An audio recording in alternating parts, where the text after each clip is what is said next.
आप सभी प्रिय भक्तों को मकर संक्रांति 2026 के पावन पर्व पर अनंत शुभकामनाएं एवं हार्दिक बधाई।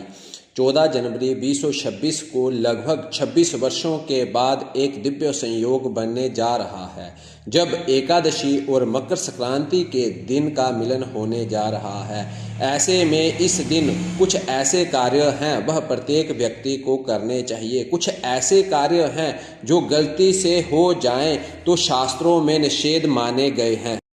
भूलकर भी हो जाएं तो भगवान सूर्य नारायण और हरि विष्णु जी के भयंकर क्रोध का सामना करना पड़ता है।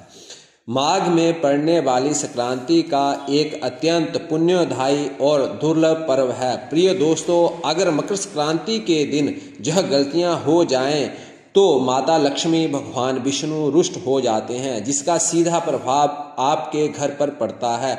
ऐसी स्थिति में घर में गरीबी, धन हानि आदि समस्याओं का सामना करना पड़ सकता है, जिससे व्यक्ति को जीवन भर सामना करना पड़ता है। मकर संक्रांति के दिन की गई भूल सामान्य भूल नहीं होती।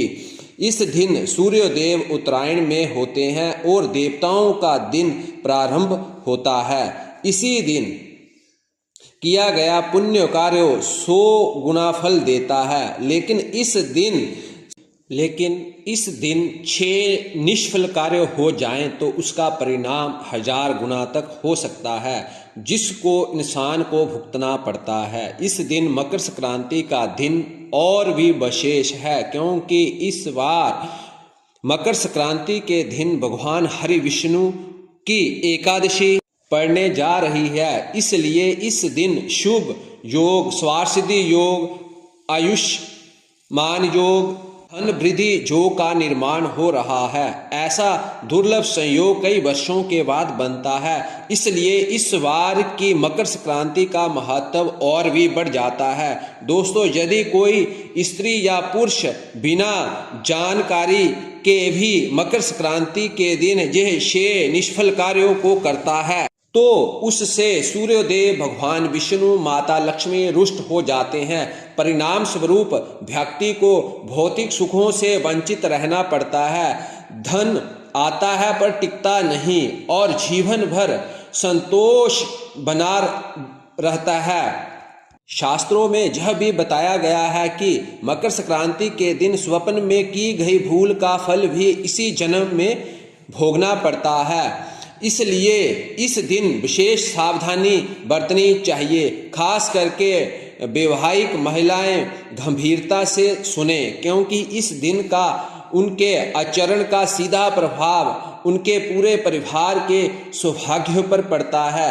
यदि वैवाहिक महिलाएं मकर संक्रांति के दिन एकादशी का व्रत रखती हैं या व्रत नहीं भी रखती, उनके लिए यह विषय और भी अधिक महत्वपूर्ण हो जाता है। कहा जाता है कि इस दिन माता लक्ष्मी स्वयं पृथ्वी पर विचरण करती हैं और जिस घर में स्वयं पवित्रता और श्रद्धा होती है वहां माता लक्ष्मी जी स्थायी रूप से वास करती हैं। दोस्तों, भविष्य पुराण में साफ लिखा है कि कल युग में व्यक्ति मकर संक्रांति के दिन जो व्यक्ति दूसरों की सहायता करता है, दान करता है, बुरे कर्मों से बचता है, वह व्यक्ति कभी भी धनहीन नहीं होता, कभी भी सुखहीन नहीं होता। उस पर भगवान लक्ष्मी नारायण की सदैव विशेष कृपा रहती है। तो आइए अब हम उन 6 गलतियों के बारे में चर्चा करेंगे।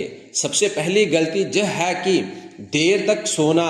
दोस्तों, मकर संक्रांति का दिन स्वयं भगवान सूर्य देव को समर्पित है और सूर्य पुराण में साक्षात बताया गया है कि आप अपने जीवन में भगवान सूर्य नारायण की कृपा, उनका आशीर्वाद प्राप्त करना चाहते हैं तो आपको सूर्य से पूर्व उठकर स्नान आदि से शुद्ध होने के बाद हाथों में जल का पात्र लेके भगवान भास्कर सूर्य देव का प्रकाश होने का इंतजार करना चाहिए। आजकल के विशेष जीवन शैली में ठंड के मौसम में प्रातः उठना अधिकांश लोगों के बस की बात नहीं, फिर भी आपको 14 जनवरी को मकर संक्रांति के दिन सूर्य उदय से पूर्व उठना चाहिए और निश्चित रूप से उठकर स्नान के बाद उगते हुए सूर्यदेव को जल अर्पित करना चाहिए। इस पर आपका भाग्य तत्काल रूप से बदल जाएगा, आपकी किस्मत पलट जाएगी। लेकिन अगर प्रातः काल स्नान के समय कोई समस्या है, जैसे स्वास्थ्य ठीक ना हो या बीमार हो, तो प्रातः उठकर सूर्य देव को प्रणाम जरूर करें। प्रिय दोस्तों, ऐसी ज्ञानवर्धक वीडियो और ज्योतिष के संबंधित वीडियो देखने के लिए हमारे चैनल को लाइक और सब्सक्राइब जरूर करें। तो दोस्तों, हम अगली दूसरी गलती की ओर चलते हैं। खिचड़ी से जुड़ी हुई जो हमारी दूसरी गलती है, मकर संक्रांति के पर्व का दूसरा नाम ही खिचड़ी का पर्व है। जब मकर संक्रांति के दिन एकादशी तिथि भी एक साथ पड़ती है तो उस दिन भोजन और दान दोनों का एक स्वयं का पालन करना शास्त्र सम्मत बन गया है। एकादशी का मूल नियम है, इस दिन चावलों से बनी हुई किसी भी वस्तु का सेवन और दान निष्फल होता है।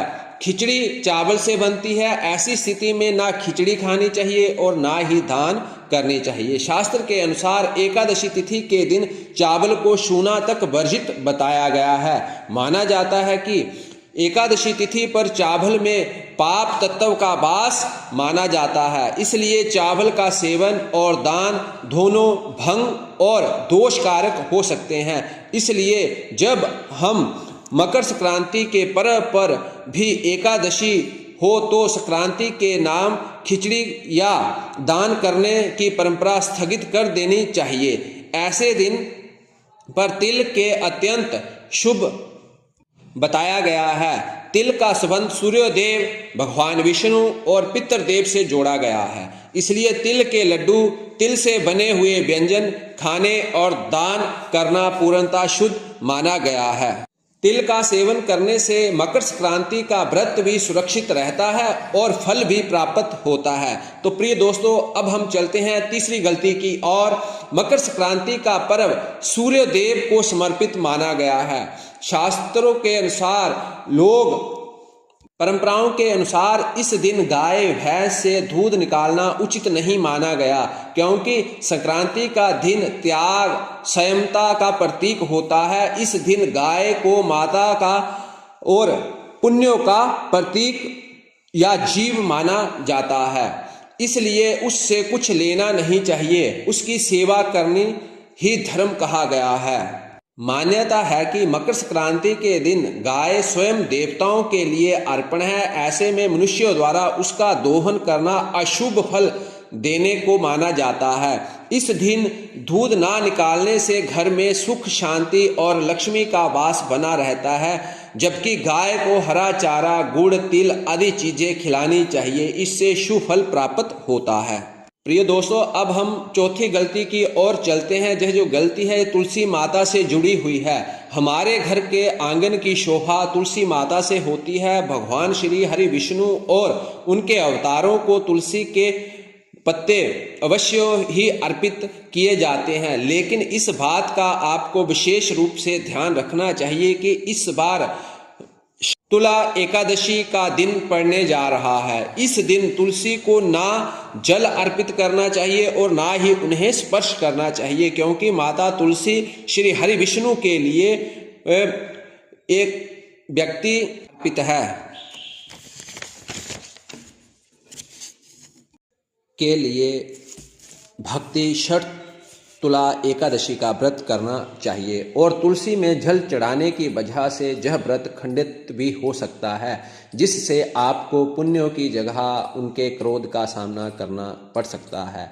इस दिन माता तुलसी से जुड़ी सावधानी बरतनी चाहिए। हम पांचवी गलती की ओर चलते हैं। अगली गलती पर बात करते हैं। यह दिन भगवान विष्णु और सूर्य देव का होता है। इस दिन हमें मांस मदिरा का प्रयोग नहीं करना चाहिए। अगर कोई व्यक्ति इस दिन मांस मदिरा का प्रयोग करता है तो उसके घर में माता लक्ष्मी ऐसे मनुष्यों का घर त्याग कर देती है। ऐसे लोग कई बार दुर्घटना के शिकार भी हो जाते हैं। प्रिय दोस्तों, इस दिन अपनी भलाई के लिए इन भोजनों का सेवन ना करें। इसके साथ ही तामसिक चीज़ों का भी प्रयोग ना करें और ना ही अपने घर के किसी सदस्यों को ना करने दें। प्रिय दोस्तों, अब हम छठी गलती के ऊपर चर्चा करेंगे, वो है उपवास। मकर संक्रांति एकादशी पर उपवास करके हरि विष्णु माता लक्ष्मी जी की पूजा आराधना करनी चाहिए। इससे व्यक्ति को श्रेष्ठ पुण्य फलों की प्राप्ति होती है। लेकिन शिव महापुराण में कुछ खास लोगों के बारे में बताया गया है। यदि यह व्रत रख लेते हो, इस व्रत का दुष्परिणाम पूरे परिवार को भुगतना पड़ सकता है। सबसे पहले संक्रांति युक्त एकादशी का व्रत गर्भवती महिलाओं को बिना पानी पिए नहीं करना चाहिए। इससे गर्भ में पल रहे शिशु पर बुरा प्रभाव पड़ता है। अगर व्रत रखना जरूरी हो तो अपने चिकित्सक से परामर्श लेना चाहिए। वहीं दूध पीते बच्चे एवं अपने बच्चों को स्तनपान करवाने वाली महिलाएं एवं दवाई पर निर्भर बुजुर्ग लोग भी बिना जल ग्रहण किए ना करें। इसके बजाय आप फलाहार कर सकते हैं, साथ साथ आप महिलाएं भी कर सकती हैं। अगर आप मकर संक्रांति के व्रत रखना चाहते हैं और आपके पीरियड्स आ गए हैं तो आपकी श्रद्धा है तो आप व्रत रख सकते हैं, लेकिन किसी भी प्रकार की पूजन सामग्री को स्पर्श ना करें, ना ही मंदिर में जाएं और ना ही दान करें। ऐसा करने से पूजन सामग्री अशुद्ध हो जाएगी और आपको दोष भी लग सकता है। इस दिन विशेष बातों पर ध्यान रखना चाहिए, क्योंकि इस रात का अपना ही अलग आध्यात्मिक और धार्मिक महत्व होता है। साथ साथ मकर संक्रांति के दिन व्रत और पूजा के साथ साथ दान भी करना चाहिए। बिना दान पुण्यों के यह दान अधूरा रह जाता है। इस दिन जरूरतमंदों को अन्न, मिठाई, धन देना चाहिए। बेहद शुभ माना गया है। दान करने से सूर्य देव की कृपा जीवन में प्राप्त होती है और घर में सुख समृद्धि का वास होता है। धन्यवाद। हमारे चैनल को लाइक और सब्सक्राइब जरूर करें।